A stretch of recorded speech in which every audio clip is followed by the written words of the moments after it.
Hello student, welcome to Vindhya civil service academy. Vindhya civil service academy में आपका स्वागत है। तो आज के लेक्चर में हम पढ़ने वाले हैं सामान्य प्रबंधन के कुछ इम्पोर्टेंट क्वेश्चन को। आज हम सामान्य प्रबंधन से रिलेटेड कुछ इम्पोर्टेंट क्वेश्चन को कवर करने का प्रयास किया है। तो चलिए स्टार्ट करते हैं आज का सेशन। तो पहला क्वेश्चन देखते हैं कि प्रबंध का प्रथम कार्य क्या है। प्रबंध का प्रथम कार्य क्या है? तो देखिए, यदि आपने पढ़ लिया होगा तो क्या है, क्वेश्चन का आंसर बताते चलिएगा, अपने कॉपी में लिखते जाइएगा, ठीक है। उसके बाद मैं इसका आंसर बताते चलूंगा। तो जो है प्रबंध का प्रथम कार्य क्या है? तो प्रबंध का प्रथम कार्य हमने पढ़ा है, क्या है तो हमने पढ़ा है प्रबंध का जो प्रथम कार्य है कौन सा है? प्रबंध का प्रथम कार्य है नियोजन करना। क्या करना? नियोजन करना, प्लानिंग करना। कि मतलब प्रबंध में सबसे पहले हम क्या करते हैं, किसी चीज को कार्य स्टार्ट करने से पहले क्या बनाते हैं? प्लानिंग बनाते हैं। तो प्रबंध का प्रथम कार्य क्या हो जाएगा? प्लानिंग करना या नियोजन बनाना, ठीक है। दूसरा क्वेश्चन देखते हैं कि प्रबंध का अंतिम कार्य क्या है। प्रबंध का अंतिम कार्य कौन सा है? तो प्रबंध का जो है अंतिम कार्य है वो है निर्णयन। कौन सा है? निर्णयन, ठीक है। प्रबंध का जो अंतिम कार्य है वो कौन सा है? निर्णयन। हमने प्रबंध का प्रथम कार्य देखा कौन सा था? नियोजन था। और प्रबंध का अंतिम कार्य कौन सा है? निर्णयन। क्या है? निर्णयन। इसके बाद तीसरा क्वेश्चन है कि नियोजन होता है। नियोजन किसके लिए होता है? नियोजन होता है भविष्य के लिए। नियोजन होता है भविष्य के लिए। नियोजन किसके लिए किया जाता है? प्लानिंग। आज हम प्लानिंग कर रहे हैं कि हम ऐसे पढ़ें, ऐसे तरीके से पढ़ें कि भविष्य में जाके क्या बन जाए? पटवारी बन जाए। बिना प्लानिंग के कोई भी कार्य करेंगे तो हम सफल नहीं हो पाएंगे। इसलिए किसी भी कार्य को करने से पहले प्लानिंग बहुत जरूरी रहती है। इसलिए हमने देखा प्रबंध का जो प्रथम कार्य होता है वो होता है नियोजन, ठीक है। प्रबंध का अंतिम कार्य निर्णय, नियोजन होता है भविष्य के लिए। अगला क्वेश्चन देखते हैं कि कौन सा कुशल प्रबंधन का आधार है। कौन सा कुशल प्रबंधन का आधार है? तो कुशल प्रबंधन का जो आधार माना जाता है वो माना जाता है निर्णयन को, डिसीजन को, निर्णयन, ठीक है। तो कुशल प्रबंधन का आधार कौन सा है? कुशल प्रबंधन का आधार है कौन सा है? यह है निर्णयन, ठीक है। ये कौन सा है? यह है निर्णयन, ठीक है। प्रबंध के कार्यों में कौन सा कार्य प्रबंध का हृदय कहा जाता है? अगला क्वेश्चन है प्रबंध के कार्यों में कौन सा कार्य प्रबंध का हृदय कहा जाता है? तो इसका राइट आंसर हो जाएगा नियोजन। इसका राइट आंसर क्या हो जाएगा? इसका राइट आंसर हो जाएगा नियोजन। मैंने बोला ना कि कोई भी प्रबंधन करने से पहले जो भी योजना बनाई जाती है उसको क्या बोलते हैं? नियोजन। तो प्रबंध का हृदय किसको कहा जाता है? मैनेजमेंट ऑफ हार्ट किसको कहा जाता है? ये कहा जाता है प्लानिंग को, ठीक है। इसके बाद अगला क्वेश्चन देखते हैं प्रशिक्षण किसमें वृद्धि करता है? प्रशिक्षण किसमें वृद्धि करता है? प्रशिक्षण वृद्धि करता है ज्ञान, अनुभव और कौशल, ठीक है। तो किसमें वृद्धि किया? ज्ञान, अनुभव और कौशल में वृद्धि करता है, ठीक है। तो हमने देखा प्रशिक्षण किसमें वृद्धि करता है? प्रशिक्षण वृद्धि करता है ज्ञान, अनुभव और कौशल में, ठीक है। उचित मजदूरी का सिद्धांत किसने दिया? जो है उचित मजदूरी का सिद्धांत किसने दिया? ये फैक्चुअल क्वेश्चन है, इनको आपको रटना ही पड़ेगा, याद करना ही पड़ेगा। उचित मजदूरी का सिद्धांत किसने दिया? ये दिया मार्शल एवं पिगू ने। किसने दिया? मार्शल एवं पिगू, ठीक है। किसने दिया उचित मजदूरी का सिद्धांत? वो दिया मार्शल एवं पिगू, ठीक है। अगला क्वेश्चन है मार्केटिंग और विपणन में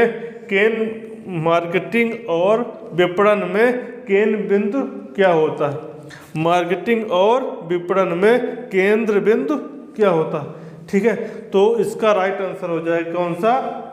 कि मार्केटिंग और विपणन में केंद्र बिंदु होता है, ये होता है ग्राहक। ठीक है, मार्केटिंग और विपणन में केंद्र बिंदु कौन होता है? इसका राइट आंसर है ग्राहक। पूंजीगत व्यय कहाँ दिखाई देता है? पूंजीगत व्यय कहाँ दिखाई देता है? बताइए इसका आंसर क्या हो जाएगा? तो पूंजीगत व्यय जो दिखाई देता है, ये दिखाई देता है बैलेंस शीट में। कहाँ पे दिखाई देता है? ये देता है बैलेंस शीट में। ठीक है, तो हमने कितने क्वेश्चन को देखा? हमने कितने क्वेश्चन को देखा? हमने 9 क्वेश्चन को देखा। पहला देखा हमने प्रबंध का प्रथम कार्य कौन सा है? प्रबंध का प्रथम कार्य है नियोजन। प्रबंध का अंतिम कार्य कौन सा है? प्रबंध का अंतिम कार्य है निर्णय। नियोजन होता है भविष्य के लिए, नियोजन होता है भविष्य के लिए। हम अगला देखते हैं, कौन सा कुशल प्रबंधन का आधार है? निर्णय कुशल प्रबंधन का आधार। प्रबंध के कार्यों में कौन सा कार्य प्रबंधन का कहा जाता है? नियोजन। ठीक है, प्रशिक्षण किसमें वृद्धि करता है? ज्ञान, अनुभव और कौशल में। उचित मजदूरी का सिद्धांत किसने दिया? मार्शल एवं पीगू ने। मार्केटिंग और विपणन में केंद्र बिंदु क्या होता है? ये होता है ग्राहक। पूंजीगत व्यय कहाँ दिखाई देता है? ये देता है बैलेंस शीट में। ठीक है, चलिए कुछ और क्वेश्चन को कवर कर लेते। चलिए अब कुछ अगले क्वेश्चन को देख लेते हैं। तो 10वां नंबर का क्वेश्चन है कि एक मशीन की खरीदारी किसका एक उदाहरण है? ठीक है, तो एक मशीन की खरीदारी है। यदि हम बड़ा सामान कोई खरीदते हैं तो वो किसके अंतर्गत आता है? वो पूंजीगत व्यय के अंतर्गत आता है। ठीक, यदि हम कोई सा छोटा सामान खरीदते हैं तो खर्चे के अंतर्गत आता है। यदि हम कुछ बड़ा सामान खरीदते हैं वो किसके अंतर्गत आता है? वो आता है पूंजीगत व्यय। कौन सा व्यय? पूंजीगत व्यय। ठीक है, तो इसका आंसर क्या हो जाएगा? इसका आंसर हो जाएगा पूंजीगत व्यय। रोकड़ बही के अनुसार ओवरड्राफ्ट क्या? जमा शेष। क्या हो जाएगा? जमा शेष। तो रोकड़ बही के अनुसार ओवरड्राफ्ट क्या है? एक है जमा शेष। ठीक है, इसके बाद नीति का निर्धारण किसका भाग है? नीति निर्धारण किसका भाग? तो इसका आंसर हो जाएगा नीति निर्धारण जो भाग है ये है नियोजन का। किसका भाग है? नियोजन का। ठीक है, नियोजन की प्रक्रिया किसके निर्धारण के साथ शुरू होती है? चल बताइए, अगला क्वेश्चन जो है नियोजन की प्रक्रिया किसके निर्धारण के अनुसार, किसके निर्धारण के साथ शुरू होती है? तो इसका आंसर हो जाएगा लक्ष्य और उद्देश्य। लक्ष्य और उद्देश्य। ठीक है, तो नियोजन की प्रक्रिया किसके निर्धारण के साथ शुरू होती है? लक्ष्य या उद्देश्य। ठीक है, नियोजन मार्ग में सबसे बड़ी समस्या क्या है? तो इसका आंसर हो जाएगा भावी परिस्थितियों की अनिश्चितता। ठीक है, तो इसका आंसर क्या हो जाएगा? भावी परिस्थितियों की अनिश्चितता नियोजन मार्ग की सबसे बड़ी समस्या है। समादेश की एकता का क्या अर्थ है? समादेश की एकता का क्या अर्थ है? अधीनस्थ का केवल एक अधिकारी के प्रति उत्तरदायित्व। ठीक है, तो समादेश की एकता का क्या अर्थ है? अधीनस्थ का केवल एक अधिकारी के प्रति उत्तरदायित्व। अगला क्वेश्चन है क्रियाओं को विभिन्न स्तरों पर विभाजित करना क्या कहलाता है? कहलाता है पद सोपान प्रक्रिया। क्या कहलाता है? पद सोपान प्रक्रिया कहलाता है। ठीक है, हमने कितने क्वेश्चन को कवर कर लिया? 16 क्वेश्चन को अभी तक देख लिया। कुछ और क्वेश्चन को चलिए जान लेते हैं।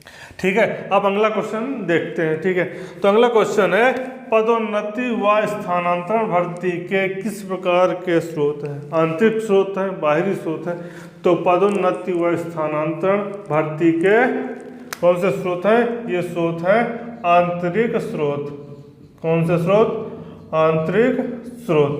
तो पदोन्नति व स्थानांतरण भर्ती के किस प्रकार के स्रोत हैं? ये भर्ती के आंतरिक स्रोत हैं। मजदूरी का जीवन स्तर सिद्धांत क्या है?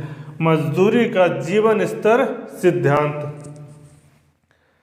मजदूरी का जीवन स्तर जो सिद्धांत है वो किसने दिया? मजदूरी का जीवन स्तर सिद्धांत किसने दिया? ये दिया कार्ल मार्क्स ने। किसने दिया? कार्ल मार्क्स ने। मजदूरी का जीवन स्तर सिद्धांत याद रखिएगा। लेखाकरण का प्राथमिक कार्य क्या है? तो लेखाकरण का प्राथमिक कार्य किससे संबंधित होता है? वित्तीय लेन देन। वित्तीय लेन देन से संबंधित होता है। किसका? लेखाकरण का जो प्राथमिक कार्य है किससे संबंधित होता है? वित्तीय लेन देन से संबंधित होता है। संख्यात्मक पदों में दी गई भविष्य अवधि के अपेक्षित परिणामों को संदर्भित करता है। संख्यात्मक पदों में दी गई भविष्य अवधि के अपेक्षित परिणामों को संदर्भित करता है। ये किसको करता है? बजट। इसका राइट आंसर क्या हो जाएगा? बजट। तो पदोन्नति, स्थानांतरण, भर्ती किस प्रकार के स्रोत है? आंतरिक स्रोत है। मजदूरी का जीवन स्तर सिद्धांत किसने दिया? कार्ल मार्क्स ने दिया। लेखाकरण का प्राथमिक कार्य वित्तीय लेन देन से संबंधित है और संख्यात्मक पदों में दी गई भविष्य अवधि के अपेक्षित परिणामों को संदर्भित करता है। तो इसका राइट आंसर क्या हो जाएगा? बजट। तो हमने सामान्य प्रबंधन से रिलेटेड कुछ क्वेश्चन को कवर किया। ऐसे ही हम पूरी सीरीज सामान्य प्रबंधन के बहुत सारे क्वेश्चन को कवर करेंगे। तो ऐसे जुड़े रहिए, बने रहिए हमारे साथ। यदि आप चैनल पर नए हो तो चैनल को सब्सक्राइब कीजिए, लाइक कीजिए और अपने दोस्तों को ज़्यादा से ज़्यादा शेयर कीजिए। धन्यवाद।